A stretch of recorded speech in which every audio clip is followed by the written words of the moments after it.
प्रज्ञ को वंदन, उस महाप्रज्ञ को वंदन, जिसके सांसों में रहता है शाश्वत शांति का स्पंदन। उस महाप्रज्ञ को वंदन, उस महाप्रज्ञ को वंदन।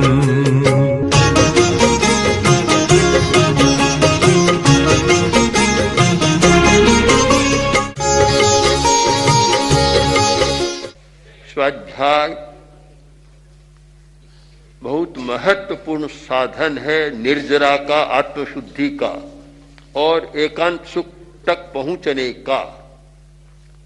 स्वाध्याय और ध्यान दोनों का एक जोड़ा है। पहला स्वाध्याय है। हम स्वाध्याय के द्वारा सच्चाइयों को जानते हैं। एक आदमी अज्ञानी है, कुछ भी नहीं पढ़ता, तो फिर कैसे जानेगा? पढ़ाई सारी चली है, शिक्षा जो चली है, लौकिक शिक्षा भी, इसलिए कि कुछ पढ़ो और जानो, अज्ञान दूर हो। अज्ञान निवृत्ति का बहुत बड़ा साधन है स्वाध्याय। स्वाध्याय का एक और महत्व है। एक व्यक्ति अपने जीवन में जितना ज्ञान प्राप्त करता है, जितना अनुभव करता है, बहुत छोटा होता है। हजारों हजारों वर्षों की परंपरा में हजारों हजारों व्यक्तियों ने, विशिष्ट मनीषा वाले व्यक्तियों ने, विशिष्ट साधना वाले व्यक्तियों ने जो कुछ अनुभव किया, पाया, खोजा, वह सारा स्वाध्याय के द्वारा ही प्राप्त किया जा सकता है। ग्रंथ बने, शास्त्र बने,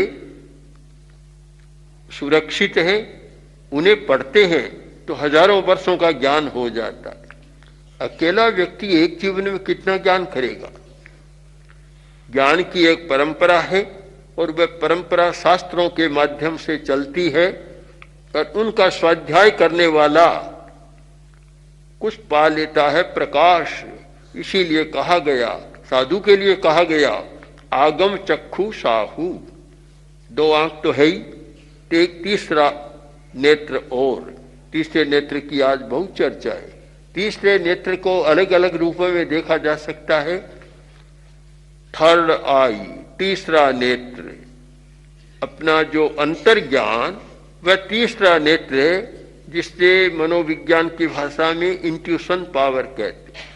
इंट्यूशन पावर हमारा तीसरा नेत्र है। तीसरे नेत्र को हमने प्रेक्षा ध्यान में और रूप से भी व्याख्यात किया है कि समता हमारा तीसरा नेत्र है। एक राग और एक द्वेष। एक आंख है राग की, जिससे आदमी प्रियता को पकड़ता है, और एक आंख है द्वेष की, जिससे आदमी अप्रियता को देखता है। दोनों ही समस्या पैदा करने वाले। एक तीसरी आंख, तीसरा चक्षु समता का, न राग न द्वेष, संभाव, तटस्थता, मध्यस्थता, कोई पक्षपात नहीं, झुकाव नहीं किधर भी। यह हमारा तीसरा नेत्र। और एक तीसरा नेत्र है आगम चक्षु साहू। आगम शास्त्र, जिनके द्वारा बहुत ज्ञान प्राप्त कर सकते हैं। इतने बड़े बड़े ग्रंथ, जिनके द्वारा कितना नया ज्ञान प्राप्त किया जा सकता है। जैन परंपरा में विशाल साहित्य का भंडार है, ग्रंथों का भंडार है, बहुत शास्त्र है। वैदिक परंपरा में भी बहुत ज्यादा है, बौद्ध परंपरा में भी है।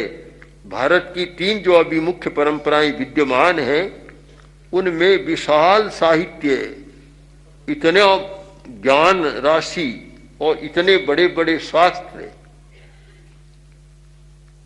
उनसे ज्ञान प्राप्त होता है। इसलिए चक्षु है। जिस व्यक्ति को आगम चक्षु प्राप्त नहीं है, शास्त्र चक्षु प्राप्त नहीं है, उसका चिंतन भी बहुत सीमित, ज्ञान भी बहुत सीमित और क्रिया भी बहुत सीमित। वह व्यापक नहीं हो सकता। व्यापक बनता है ज्ञान के द्वारा। आज लोग सोचते हैं कि पश्चिम में ज्ञान बहुत विकसित हुआ है। यह शायद भ्रांति है। भारत में बहुत ज्ञान विकसित था, आज भी काफी है, कम नहीं है। ज्ञान तो इतना विकसित था कि जब पूर्वों की हम अवधारणा सामने लेते हैं 14 पूर्व, तो एक एक पूर्व का ज्ञान कितना था। हमारे सामने 9 निधान है, 9 निधान, एक एक निधान महाग्रंथ थे। निधान का मतलब ग्रंथ है, 9 महाशास्त्र जिनके द्वारा लौकिक और लोकोत्तर दोनों प्रकार की बातें जानी जा सकती है। स्वाध्याय एक चक्षु है, सच्चाई को देखने का बड़ा साधन है। उसके द्वारा बहुत सच्चाइयों को जान सकते हैं। बहुत लोग नहीं जानते अपने बारे में, दूसरों की बात तो छोड़ दें, अपने बारे में भी नहीं जानते कि मैं कौन हूं। बहुत कम लोग जानते हैं। इसका कारण कि कभी स्वाध्याय नहीं करते। अपना अस्तित्व, अपना व्यक्तित्व, अपनी परिस्थिति, अपनी मनस्थिति, सबका ज्ञान करने के लिए भी शास्त्र की जरूरत है। हम काव्य की भाषा में इसे समझने का प्रयत्न करें। आंख सबको देखती है, पर कभी आंख के मन में आए कि मैं अपने आप को देखूं, तो किसको कैसे देखेगी? स्वमहिम दर्शन मक्षोर मुकुर तले जायते यस्मात्। स्वतल अपना रूप देखना है तो कांच के सामने जाकर खड़ा होना होगा, और कांच के सामने खड़ा हुआ तो आंख अपने आप को भी देख ले। दूसरों को देखने वाली को भी अपने आप को देखने के लिए दूसरों का सहारा लेना पड़ता है। तो अपने आप को जानने के लिए भी दूसरे का सहारा लेना होता है, और वह सहारा है शास्त्र, श्रुत ज्ञान, शास्त्र। उसका सहारा लेना स्वाध्याय के द्वारा आदमी कितना जान लेता है। अभी जैन विश्व भारती में लाडनू में बैठा है और इच्छा हुई जानने की कि सोना कहां कहां पैदा होता है। तो ग्रंथों का अध्ययन करो, भौगोलिक स्थितियों को जानो, पता लग जाएगा कि अफ्रीका में सोना होता है, अमुक देश में सोना होता है, सारा पता लग जाएगा। एक व्यापारी के लिए जरूरी होता है कि कोयला कहाँ पैदा होता है, सोना कहाँ पैदा होता है, मार्बल कहाँ पैदा होता है, कहाँ से आता है, सारी जानकारी करता है तो वह फिर व्यापार में आगे बढ़ सकता है। कुछ जाने ही नहीं, घर में ही बैठा रहे, पैसा भी नहीं आएगा और रोटी भी पूरी नहीं मिलेगी। तो ज्ञान के अनेक क्षेत्र हैं। एक भौतिक पदार्थ का ज्ञान, उसके लिए भी बहुत स्वाध्याय करना होता है, कितना पढ़ना पड़ता है। हमारा दृष्टिकोण साफ रहे कि अलग अलग योग्यता होती है, अलग अलग भूमिकाएं होती है। अब जिस क्षेत्र में जिस व्यक्ति का महत्व है उसका अंकन करना चाहिए। सम्राट श्रेणी का अपना महत्व था और पूनिया का अपना महत्व था। जहां व्यापकता और प्रभावना का प्रश्न था, वहां जो श्रेणी का महत्व था वह पूनिया का नहीं हो सकता। जहां साधना का प्रश्न था, वहां जो पूनिया का महत्व है वह श्रेणी का नहीं हो सकता। हमें अलग अलग दृष्टि से देखना चाहिए। जब यह बताई बात, वो बोले मेरा समाधान हो गया। चाहे तो मौखिक बताएं तो भी स्वाध्याय है, और चाहे लिखी हुई बात पढ़े तो भी स्वाध्याय है, बातचीत भी स्वाध्याय है, चर्चा भी स्वाध्याय है, पढ़ना भी स्वाध्याय है, सुनना भी स्वाध्याय है, स्वर स्वाध्याय है। मेरे मन में एक प्रश्न आया, अभी नहीं, बहुत पुराने समय में, 5, 10, 20, 25 वर्ष पहले, कि हम रोज प्रवचन क्यों करें? कोई मानता तो है नहीं हमारी बात, पक्का है ये। जैसे वह बात आपको बताऊं, एक किसी वेदांती से किसी ने पूछा कि सत्य क्या है, भ्रांति क्या है, तो उसने कहा मैं आपको उपदेश देता हूं, यह मेरी भ्रांति है, आप नहीं मानेंगे यह सत्य, तो कोई बात मानेगा तो नहीं। कल ही महाश्रवण कितना बता रही है, करना चाहिए करना चाहिए, मन में आ रहा था कोई मानेगा क्या? चाहिए तो ठीक है, मानेगा कौन? तो फिर प्रवचन क्यों करे? तो फिर इसका समाधान भी हुआ कि कुछ लोग तो मान भी सकते हैं, स्वीकार भी कर सकते हैं, बदल भी सकते हैं, पर बहुत लोग नहीं बदलते। पर कम से कम हमारा भी स्वाध्याय और श्रोता का भी स्वाध्याय तो होता ही, निर्जरा तो होती है। घर में बैठे या बाजार में बैठे या और कहीं बैठे निकम्मा काम करे, या राजस्थान में भी तख्ते बहुत होते हैं, तख्तों को तोड़े, कहीं कहीं धोबी पाटा होता है वहां बैठ कर धुलाई भी करे, उसकी अपेक्षा कितना अच्छा है कि एक सम्यक ज्ञान और सम्यक दर्शन की बात को सुने और निर्जरा तो हो, स्वाध्याय तो हो। स्वाध्याय होते होते कभी कभी परिवर्तन की बात भी आ सकती है, आ जाती है। स्वाध्याय का बड़ा महत्व है। हम पढ़ें, अगर हम लौकिक दृष्टि से देखें तो भी उसका स्वाध्याय का बड़ा महत्व है। स्वाध्याय तो है ही, वह शिक्षा सारी स्वाध्याय है, उसका बड़ा महत्व है। पढ़ने से कितना अज्ञान मिटा है, कितनी जानकारियां बढ़ी है। बहुत जानकारियां आज हो गई। आज के युग में संचार माध्यमों के द्वारा कितना अच्छा होता है। बहुत लोग टीवी आदि को बहुत खराब बतलाते हैं,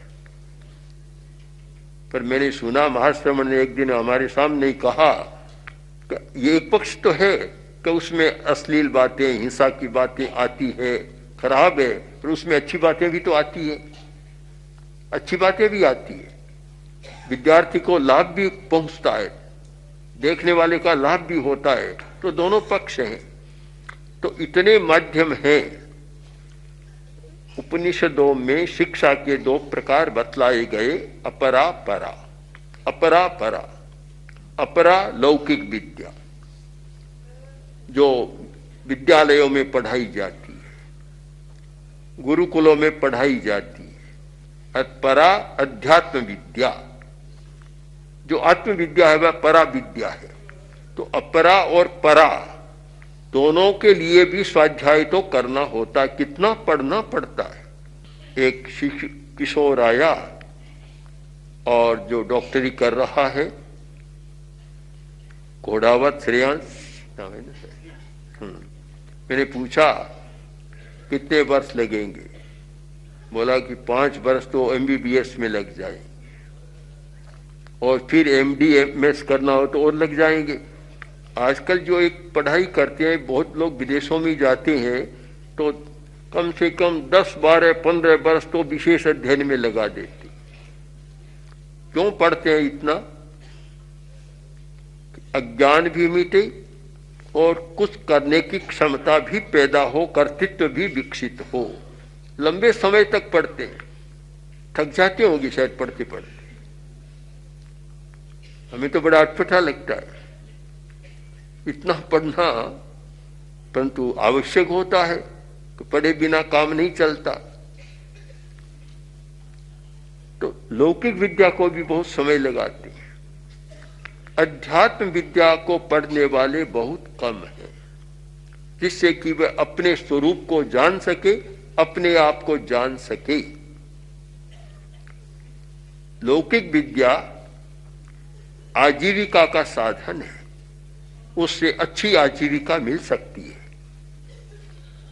अगर विद्या में पारंगत हो तो कितना मिल जाता है, शायद लाडनू का आदमी सोच नहीं सकता। राजस्थान के बहुत कम लोग हैं जो सोच सके।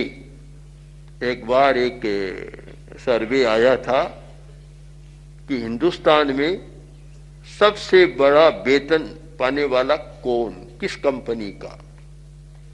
तो आया एक कंपनी का नाम कि वहां का एक कर्मचारी या अधिकारी है, उसको वर्ष में 1 करोड़ रुपया मिलता है, वेतन का 1 करोड़ रुपया मिलता है। या फिर आगे आया कि 12 करोड़ रुपया मिलता है, एक एक वर्ष का 1-1 करोड़ रुपया। बहुत बड़ा लगता है कि कितना वेतन, कि एक वर्ष में 12 करोड़ मिले या एक महीने में 1 करोड़ मिले, वेतन है। उसके बाद हमने एक दूसरा सर्वे पढ़ा अमेरिका का, तो उसमें आया कि एक कंपनी का जो मैनेजिंग डायरेक्टर है, कुछ अधिकारी है, उसको वर्ष में 400 करोड़ रुपए का वेतन मिलता है। 4 अरब से भी ज्यादा थोड़ा था। कारण क्या, क्यों मिलता है इतना? तो उन्होंने स्वाध्याय के द्वारा, अध्ययन के द्वारा इतनी दक्षता प्राप्त कर ली कि एक कोई काम करते हैं। तो एक व्यक्ति ने मुझे बताया था, एक समाचार पत्र के प्रमुख मालिक ने, उसने कहा कि मैं तो जहां हाथ लगाता हूं वहां सोना आ जाता है। तो इतनी दक्षता प्राप्त होती है कि जहां भी हाथ डालता है वहां सोना निकल जाता है। यह सब है अध्ययन के द्वारा, अन्यथा इतनी दक्षता प्राप्त नहीं होती। नैसर्गिक दक्षता वाले बहुत कम लोग होते हैं, किंतु विशिष्टता प्राप्त करें वह अध्ययन के द्वारा की जा सकती है, स्वाध्याय के द्वारा। यह है लौकिक स्वाध्याय की बात। अब हम अध्यात्म स्वाध्याय की बात करें। आध्यात्मिक स्वाध्याय, समस्याएं पैदा होती रहती है। साधु साध्वियां हैं और कोई भी साधक है, व्यापार में, कमाई में जितनी समस्याएं हैं उससे कम समस्याएं साधना में नहीं है। बहुत समस्याएं आती है। समस्या पैदा करने वाली है इंद्रियां। इंद्रियां समस्या पैदा करती है और इंद्रियों के द्वारा सैकड़ों सैकड़ों समस्याएं पैदा की जाती है। समस्या पैदा करने वाला है मन। मन की चंचलता कितनी समस्याएं पैदा करता है। समस्या पैदा करने वाला है हमारा भाव तंत्र, जो अगणित समस्याएं पैदा करता है। अब ये समस्या पैदा करने वाले हमारे भीतर है, हर व्यक्ति के भीतर है, चाहे तो वह साधु है चाहे गृहस्थ है। हर व्यक्ति के भीतर समस्या पैदा करने का एक कारखाना लगा हुआ है, पैदा हो रही है। कभी इंद्रियों की समस्या, कभी मन की समस्या, कभी भाव तंत्र की समस्या, और कुल मिलाकर सैकड़ों सैकड़ों समस्याएं पैदा होती है। कभी सम्मान की समस्या, कभी अपमान की समस्या, कभी लाभ की समस्या, कभी अलाभ की समस्या। परिचय इसीलिए तो बतलाया, एक अज्ञान परिचय, प्रज्ञा परिचय है। 2 साधु है, एक साधु तो बहुत पढ़ रहा है, दूसरा साधु पढ़ नहीं पा रहा है, उतनी शक्ति नहीं है, समस्या पैदा हो जाती है और बड़ा निराशा में चला जाता है, हीन भावना भी आ जाती है। तो अनेक समस्याएं हैं। उन सब का समाधान पाने के लिए स्वाध्याय करना बहुत जरूरी है। स्वाध्याय करता है, अनेक विचारों को पढ़ता है तो उसका समाधान मिल जाता है। किसी में उत्तेजना है, आवेश है, अगर एक वाक्य पढ़ा, न मे चिरं दुःखमिनं भविष्यति असासया भोग पिपास जंतुनो, ये आवेग है, उत्तेजना है, अल्पकालिक है, चिरकालिक नहीं है, थोड़ी देर बाद समाप्त हो जाएगी। असासया, अशाश्वत है, शाश्वत नहीं है। एक वाक्य ऐसा आया कि चिंतन ठीक हो जाता है। इसलिए हमें स्वाध्याय पर अधिक ध्यान देना चाहिए, पढ़ना चाहिए। एक मुनि हुए हैं वृद्धवादी, वृद्ध बड़ी अवस्था में दीक्षा ली, स्वाध्याय के प्रति बड़ी रुचि हो गई, मन में एक प्यास जाग गई तो मुझे नई बातें जानना है, सच्चाइयों को जानना है, अधिक ज्ञान करना है। पर अवस्था बड़ी थी तो कंठस्थ कम होता था, तो घुटाई करते थे। पुराने लोग घुटाई करते थे, आजकल वाले तो कंठस्थ के लिए घुटाई नहीं करते। हम लोगों ने तो की थी, भीत की ओर मुंह कर बैठ जाते और खूब जोर से सिर को हिलाते, कभी कभी से लग भी जाती भीत की। घुटाई की तो घुटाई करते हैं तो ज्ञान भीतर चला जाता है, घुटाई नहीं करते हैं तो बाहर बाहर ही रह जाता है। स्मृति का इतना विकास हुआ था कि कितना याद रख सकते थे। तो अब घुटाई जोर जोर से करते, मन में प्यास थी, अवस्था थी फिर भी बड़ी प्यास। तो एक दिन संतों ने कहा कि देखो तुम बोलते हो, जोर जोर से बोलते हो, हमारे बाधा होती है, नींद में भी बाधा पड़ती है, इसलिए तुम धीमे बोला करो। ठीक महाराज, अब नहीं करेंगे। पर उनके मन में तो वह अंतर की प्यास इतनी थी कि फिर उस बात को भूल जाते और जोर जोर से घुटाई करने लग जाते, पाठ पढ़ने लग जाते जोर जोर से। एक दिन एक संत ने कह दिया कि मुनि जी, ऐसा लगता है कि तुम तो अब ठूंठ में अंकुर पैदा करो। हाँ, इतनी घुटाई करते हो, ठूंठ में भी अंकुर पैदा कर दो। सूखा ठूंठ है पेड़ का, उसको भी हरा भरा कर दोगे। अब स्वाध्याय की लगन इतनी थी और मन में कह दिया महाराज करके दिखाऊंगा आपको। कहने वाले तो नहीं कर सके, किंतु उस वृद्ध मुनि ने, वृद्धवादी ने ऐसा किया कि इतनी विद्या अर्जित कर ली लगन के कारण, स्वाध्याय करते करते एक दिन बाजार में सूखे ठूंठ को हरा करके दिखा दी। विद्याएं बहुत है, ज्ञान बहुत है, हम स्वाध्याय नहीं करते इसलिए बहुत कम जानते हैं। अगर स्वाध्याय करें तो बड़ी बड़ी नई बातें, बड़े रहस्य हमारे सामने आ सकते हैं, पर पढ़ते भी नहीं। करें क्या, पढ़ने का समय भी नहीं मिलता। मुश्किल तो ये है, समय भी नहीं मिलता।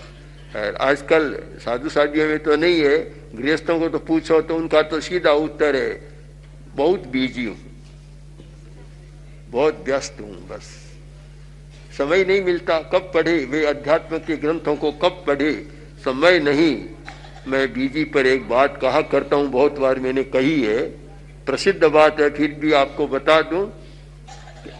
एक आदमी जो हर समय उसका उत्तर था, कुछ भी कह दो मैं अभी नहीं, बहुत बिजी हूं। पत्नी भी परेशान हो गई, जब कभी आता कहती भोजन करो, कहने अभी नहीं मैं बहुत बिजी हूं। यह कहते कहते परेशान हो गई। आखिर परेशानी में गुस्सा भी आता। एक दिन पति ने कहा वो बहुत देरी हो गई, भोजन कर लो। कह नहीं मैं बहुत बिजी हूं, अभी नहीं करूंगा। तो वह आवेश में थी, देरी हो गई थी, भूख भी थी, पहले भोजन कैसे करे।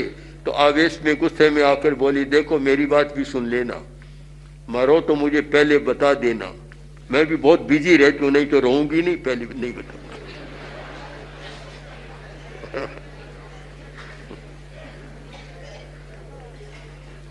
I am very weak. एक ऐसा हो गया। और मैं तो ये मानता हूं कि जो कहता है बहुत व्यस्त हूं, थोड़ा निकम्मा आदमी है। आवश्यक काम है तो हर आदमी के पास समय है, हर व्यक्ति के पास समय है। तो हम चाहिए हर गृहस्थ को, हर व्यक्ति को कि अध्यात्म के शास्त्रों का अध्ययन करे। पर उतना कोई न कर सके तो कम से कम साधु साध्वियों के लिए तो नितांत आवश्यक है कि आत्मा का ज्ञान कराने वाले, मन को शांति देने वाले, इंद्रियों को शांति देने वाले, कसाय को उपशांत करने वाले अध्यात्म शास्त्र और अध्यात्म विद्या का अध्ययन उन्हें अवश्य करना चाहिए। ओम आर। ओम श्री महाप्रज्ञ गुरवे नमः। ओम श्री महाप्रज्ञ गुरवे नमः। ओम श्री महाप्रज्ञ गुरवे नमः।